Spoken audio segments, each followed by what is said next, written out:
யாரு?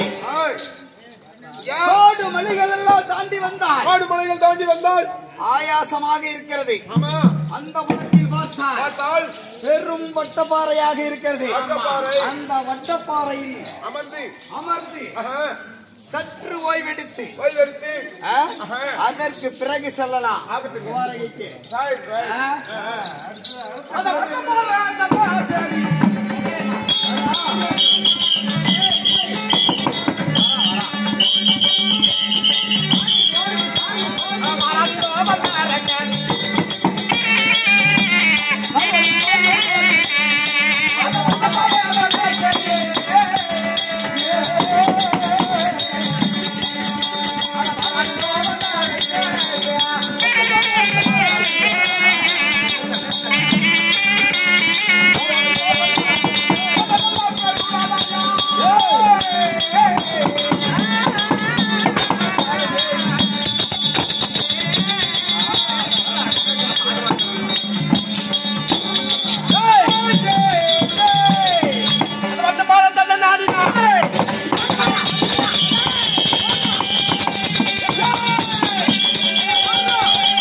நம்ம படுக்கிற வட்டப்பாறை யாரோ ஒரு சின்ன பையன் வந்து உட்காந்துக்கிறான்.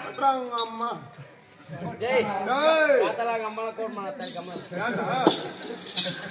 அதே பையனே என் வட்டுப்பாறை படுத்திருக்கிறேன். நீ யாரா? உனது வட்டப்பாறையா? காடு பொதுவு, அனைவருக்கும் சொந்தம். அதேடா உனது என்னதுன்னு. வட்டப்பாறை நான் தான் படிக்கக்கூடிய இடம் அது. மாம்பழ இடம். இப்ப எப்படி மாம்பழம்னா அதே மாதிரி மாம்பழம் அது. அப்படியா? இந்த வட்டைப்பாறையின் மீது நான் அமர்ந்து ஓய்வெடுத்து போக வேண்டும். அதனால வந்துருக்கிறேன். உனக்கு என்னப்ப? என் வட்டப்பாறை படுத்த எத்தனை சண்டைக்கு படித்ததனால் சண்டை சண்டைடா.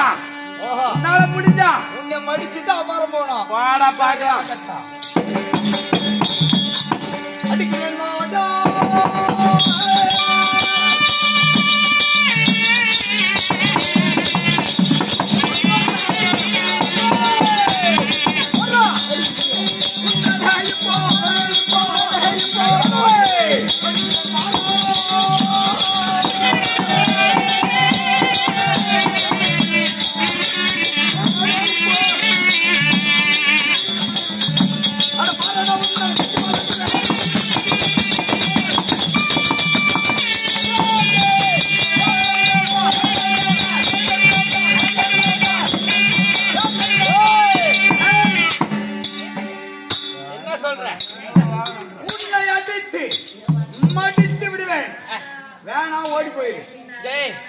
எத்தனை பேரா அடிச்சுக்கிட்டா தாலி மேல கம்முன்னு போயிரு.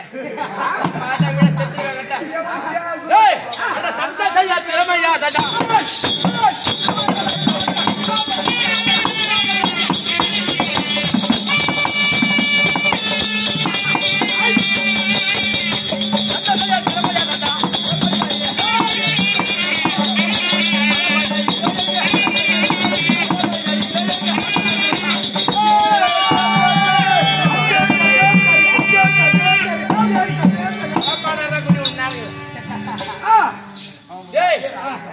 சண்டை செய்ய திறமை எனக்கு சண்டை செய்ய திறமை இல்லை நீ சொல்ற.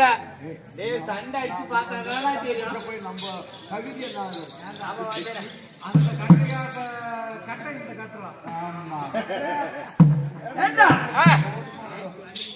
உனக்கு சண்டை செய்ய திறமை இல்லைன்னு எண்ணி கேக்குற.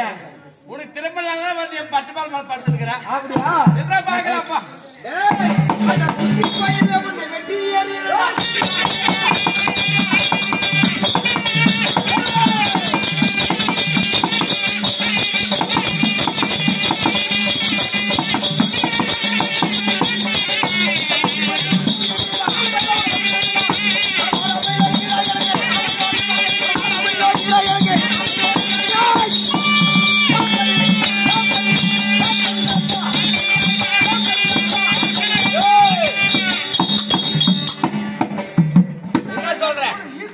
குட்டி பையன் நீ எனக்கு. நான் எப்படிப்பட்ட வீரன், வீரனுடைய பிள்ளை. என்னை போய் வீரம் இல்ல தீரம் இல்லன்னு சொல்றிய. உனக்கு வீரம் மானடா குட்டிய காத்தால வீட்டுக்கு போனா கம்முன்னு போயிரு. யாரு செத்துரு காத்தால இன்னும் போயிட்டாரும் தெரியும் யாரு சாவரான்னு.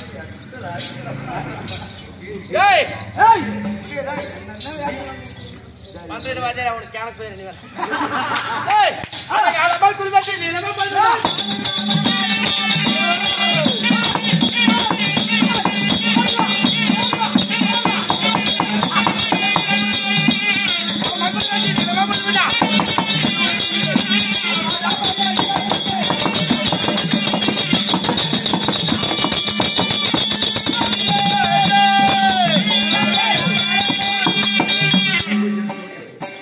எப்படி தம்பி உன்னை இங்கே என்ன உன்னை 5 அடி வெட்டினா போதும். உனக்கு ஆழமா குழி வெட்டி உன்னை நீளமா போச்சிருவான். அப்படியா? ஆமா.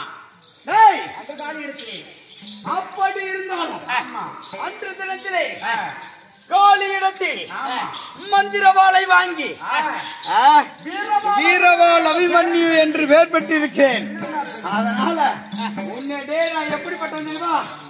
வல்லரக்கா, அந்த கொல்ல வந்த யமன நான்